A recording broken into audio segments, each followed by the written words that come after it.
ஒரு அம்மா அப்பா ஒரு பையன் 3 பேரும் காட்டு வழியா போறாங்க சார். ராத்திரி ஒரு இடத்துல தங்குறாங்க. தங்கிட்டு நடுராத்திரியில் ஏந்து பார்க்குறான், அந்த அம்மாவை காணோம், ஒய்ஃபை காணோம். பையனை எழுப்பின, டே எங்கன்னா அவங்க அம்மாவை காணாமன்னு. 2 பேரும் தேடுறாங்க. அது இருட்டில் போய் அந்த அம்மா நிற்குது, எதிரில் ஒரு சிங்கம் நிற்குது. பையன் பயந்தான், அப்பா சிங்கம்பானா. கம்முனுரா, சிங்கத்து காட்டுக ராஜா, அது எப்படியாவது தன்னை காப்பாற்றிக்கும். சுகர் பேஷண்ட் 2 பேரும் ஒன்னா பாத்தீங்களா நீங்க? நீங்க ரெண்டு சுகர் பேஷண்ட் மட்டும் தனியா பாருங்க. வேற உலகத்தை பத்தி எந்த நாட்டுல எவன் அழிஞ்சாலும் அதை பத்தி பேச மாட்டான். நீ 3 இட்லி சாப்பிட்றிய, எவ்வளவு ஏறுது? அவன் 180ன்னுவான். என்னது, எனக்கு 220 வருது. அவன் உள்ளூர், பாப்பா உனக்கு 220 வருதா? என்னை விட பெரிய பணக்காரன் தான். இப்படியே இவனுங்க டைலாக் பூரா அப்படியே தான் இருக்கும். யாராவது கேட்க வந்தான் அவனுக்கு சுகர் ஏறிடும். உண்மை சார் இது. நீங்க நான் வாக்கிங் போகும்போது கூட என் வாயில அது நல்ல வார்த்தை வருதா? சார் நல்லா நடங்க சார், 100 ஆண்டு நல்லா இருப்பீங்க சொல்லுவானா? அவருக்கு பிபியா இருக்கும், அதான் நடக்கிறாருன்னு. அவன் சொல்லுவான், இல்ல இல்ல அவருக்கு பிபி வர்றது வாய்ப்பு இல்லை, சுகர் தான் அதிகமா இருக்கும். நாளைக்கு அவன் இவனை பத்தி அவனை பத்தி நினைக்கல. போற 2 பேர் அவனை பத்தி விளம்பரம் பண்ணி இருப்பான். பல வர எல்சிங்கனே வராரு, அதனால சுகரா தான் இருக்கும்ன்றான்.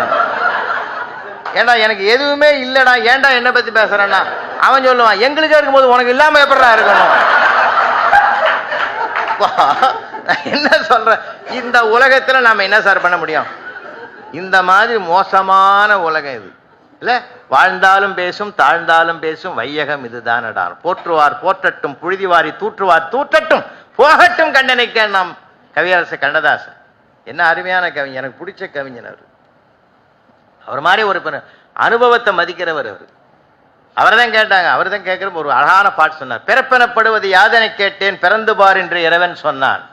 இறப்பெனப்படுவது யாதனை கேட்டேன், இறந்து பார் என்று இறைவன் சொன்னான். மனையாள் சுகம் யாதனை கேட்டேன், மணந்து பார் என்று இறைவன் சொன்னான். நட்பெனப்படுவது யாதனை கேட்டேன், பழகிப்பார் என்று இறைவன் சொன்னான். அனைத்தும் நான் அறிந்து அனுபவித்துத்தான் அறிய வேண்டும் என்றால் ஆண்டவனே நீ எதற்கு என்றேன். ஆண்டவர் சற்று அருகே வந்து அந்த அனுபவம் என்பதே நான் தான் என்றான். இந்த கவிதையை நான் அப்படியே உள்வாங்கினவன். தண்ணீரில் அவன் மூழ்கினாலும் தமிழை கரையேற்றிய மகா கவிஞன் கவியரசு கண்ணதாசன். என்ன அருமையான கவிஞன். முத்தமிழறிஞர் டாக்டர் கலைஞர் சீட்டு ஒதுக்கிறாரு.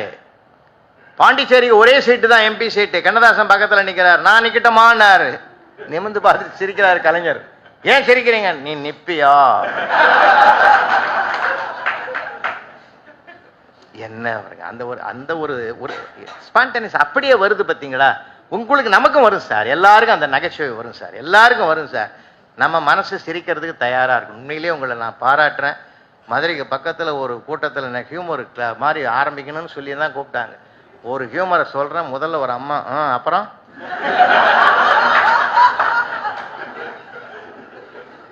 அடுத்தது வரல சார் எனக்கு.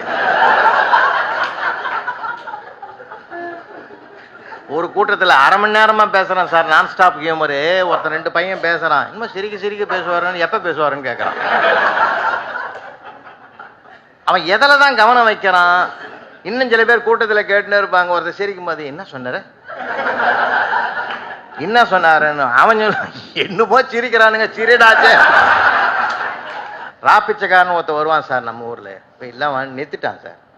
ராப்பிச்சக்காரனே கிடையாது, அந்தந்த வீட்டு எஜமானே ராப்பிச்சக்காரன் ஆகிட்டான். எல்லாம் போய் பிரிச்சு பின்னாடி காலையில் நிற்கிறான். ஏசி போட்ட குப்பை தொட்டி அது இல்லை. நான் ரொம்ப யோசிப்பேன், சத்தியமா சொல்ல சார். நான் ஒரு நாள் கூட ஃப்ரெஷ்ஷாக வாங்கின காயை சாப்பிட்டதே கிடையாது. கேரட்டு பீன்ஸ் எல்லாம் வாங்கின்னு வருவான். அவன் சொல்லுவா ஏற்கனவே இருக்குது உள்ளேன்னு. அதை எடுத்து தான் சமைப்பேன், இதை எடுத்து உள்ள வச்சிருவா. இப்படியே தான் வாழ்க்கை ஓடுதே தவிர இல்லை. கொடுமை சார், கொடுமை சார். அன்னைக்கு என் வீட்டில் வந்து உட்காந்துங்கிறா, 2 இட்லி எனக்கு வச்சா, அவனுக்கு 2 இட்லி வச்சா, விட்டு வாயில வச்சு சொல்லலாம் சார் மல்லிகைப்பூ மாதிரி இருக்குது இட்லின்னா. எனக்கு நம்ம வீட்டு இட்லியை பாராட்டுறான்டான்னு சொல்லி நான் சாப்பிட்டா நிஜமாவும் மல்லிகைப்பூ வாசனை அடிக்குது. என்னாடின்னு கேட்குறேன். 10 முழம் பூவும் வெளியில ஓப்பனாக வச்சுக்கிறா, பக்கத்தில் மாவை திறந்து வச்சுக்கிறா. இந்த பூவினுடைய மனம் சங்கமமாகி அது மல்லிகைப்பூ இட்லியாவே மாறி போச்சுன்னா 3 சட்னி வைக்கிறா, ஒன்னு சிவப்பாகுது, ஒன்னு வெள்ளையாகுது, ஒன்னு கிரீன் கலர் இருக்குது. சூப்பர் அண்ணா, 3 மாதம் காலில இருந்து கஷ்டப்பட்டேன்னா. இல்ல இது ஒண்ணுதான் பண்ணு, இது நேத்துது, இது முந்தா நாள் தான். நான் சொன்னா 15 நாளைக்கு முன்ன வச்சு அந்த டேஸ்ட் அது கூட கொஞ்சம் இருக்குது, வைக்கட்டும். சப் கலெக்டர் ஒருத்தர் ரிட்டையர் ஆயிட்டார் சார். அவரு சமையல்காரர்கிட்ட சொன்னாரு, ஏய் இன்னையிலேருந்து சாப்பாடு, நான் நேத்தையோட ரிட்டையர் ஆயிட்டேன், இன்னிலேருந்து வடை பாயசத்தோட சாப்பாடுலாம் பண்ணாத, ஒரு கீரை ஒரு கூட்டு ஒரு நாளைக்கு அப்படி வை, ஒரு நாளைக்கு ரசம் பருப்பு துவையல் வை, இப்படியே வை, நமக்கு கட்டுப்படி ஆகாது, பென்ஷன் தான் இனிமேல். ஓகேன்ட்டான். 1 மாசம் அப்படித்தான் சாப்பிட்டாரு. 1 மாசத்துக்கு பிறகு இவர் சாப்பிட்ட பிறகுதான் அவன் சாப்பிடுவான். கிச்சனுக்கு போனா அவன் வடை பாயசத்தோட காய்கறி கூட்டோட சாப்பிட்டுங்கிறான். என்னடான்றார், நீ தானே ரிட்டையர் ஆனா, நான் என்ன ரிட்டையர் ஆகல இல்லையா? தர்மம் என்பது பொது. இப்ப ஆளாளுக்கு ஒரு தர்மமா போச்சு இல்ல, ஆளாளுக்கு ஒரு தர்மமா போச்சு. தர்மத்தை பொதுவாக்குங்க, நல்ல மகிழ்ச்சியா இருங்க சார், கலகலப்பா இருங்க சார். அதுலயே பாதி நோய் போயிடும் சார். நோய்க்கு முதல் மருந்தே சிரிப்பது தான். உண்மையிலே சொல்றேன், எப்ப பார்த்தாலும் சீரியஸா இருக்கிறோம், எதை பார்த்தாலும் சீரியஸா இருக்க வேண்டியவன் பூரா சிந்தன் சிரிச்சுங்கிறான் இல்ல, சீரியஸா இருக்க. எத்தனை நேரத்துல கைது பண்ணுவானோன்றவங்க கூட ஜாலியா இருக்கிறான், மகிழ்ச்சியா பேட்டி கொடுக்குறாங்க. காரை விட்டு இறங்குறான், ஹாய்ன்றான். எனக்கு ஆச்சரியமா இருக்குது, எப்படி அவங்களால முடியுதுன்னு. சின்ன சின்ன விஷயத்துக்காக நம்ம கவலைப்பட்டு கிடக்குறோம். அவன் அப்படி சொல்லிட்டானே. இன்னும் சில பேர் தெரியுமா, அவன் எதிர் வீட்டுக்காரன் என்ன நினைப்பானோ, 3வது வீட்டுக்காரன் என்ன நினைப்பான், தெரு எவனும் இவனை பத்தி நினைக்கிறது இல்லை. இவனா அதுக்குன்னு ஒரு நேரத்தை ஒதுக்கி நினைச்சு கிடக்குறாங்க இல்லை, வினோதமான மனிதர்கள். அதனால தூக்கி எறிங்க.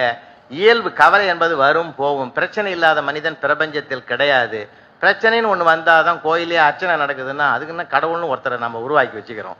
வா, எல்லாம் தனக்கோமை இல்லாதான் தாழ் சேர்ந்தார் கல்லால் மனக்கவலை மாற்றல் அரிதுன்னு சொன்னான். அதனால எல்லாருக்கும் இருக்குது. பிரதமருக்கு இல்லையா கவலை? அவர் நாங்கள் ஜாலியாக வைக்கிறாரு. நாம நினைக்கிறோம் உலகம் பூரா சுத்திங்கிறாருன்னு. மனசு பூரா இந்தியாவில் தானே இருக்குது அவருக்கு இல்ல. அடுத்த நாடு எதுன்னு அவர் யோசிக்கிறாருல்ல, அதுவும் ஒரு கவலை தானே, அதுவும் ஒரு கவலை தானே. அதனால கவலை இல்லாத மனிதர்கள் பிரபஞ்சத்தில் கிடையாது. ஆளாளுக்கு ஒரு கவலை இருக்குது. சிரிப்பது தான் மிகப்பெரிய சொத்து சார். அதனால பணத்தை நம்ம சேர்த்து வச்சுட்டா மட்டும் போதுமா? விழுப்புரத்தில் ஒரு 15 சதுரத்தில் வீடை கட்டிட்டு போர்ச்சுகோங்க கட்டில் போட்டு அவன் படுத்துங்கிறான். பகீர் நாய் போச்சு. ராத்திரி 1 மணிக்கு போறேன், ஏன்டா இங்க படுத்துங்கிறான்னு எட்டி பார்த்தா சோபாவில் நாய் படுத்துங்குது, ஏசி போட்டு வச்சுக்குது. என்னடான்றேன், இன்னும் சும்மா வாய மூடிங்கடா, 1 லட்ச ரூபா கொடுத்து வாங்க நாய்க்குட்டி, எவனா தூக்கி முட்டான், நான் என்ன பண்றது? இவனுக்கு காவல் இருக்க வேண்டியதுக்கு இவன் காவல் இருக்கிறான்னா என்னத்த பண்ணி தொலைக்கிறது இல்ல. அதனால வாழ்கிற காலத்தில் சந்தோஷமா வாழுங்க. 100 ரூபாய் சம்பாதிக்கிறீங்களா, 75 ரூபாய் நிகழ்காலத்தில் செலவு பண்ணுங்க, 25 ரூபாய் மட்டும் எடுத்து வைங்க. நிறைய பேர் 25 ரூபாய் செலவு பண்ணிட்டு 75 எடுத்து வச்சு பிற்காலத்தில் அப்போலோவில் கொண்டு போய் கட்டிட்டு வந்துடுறான் மொத்தத்தில். நான் நிறைய பேர் அப்படிதான் பாக்குறேன், அங்கதாங்கிறான் நிறைய பேர். ஆனால் நீங்க ஜாலியா இருக்கான் சார். நல்லா சில ட்ரெயின்ல பயணம் பண்ணும்போது பார்ப்பேன், சாதாரண மாணவன் பாருங்க, அவன் பாக்கெட்ல ஒரு செல்லுல பழைய காலத்து பாட்டை ஆன் பண்ணிட்டு ஆனந்தமா கேட்டுன்னு வரான் சார்.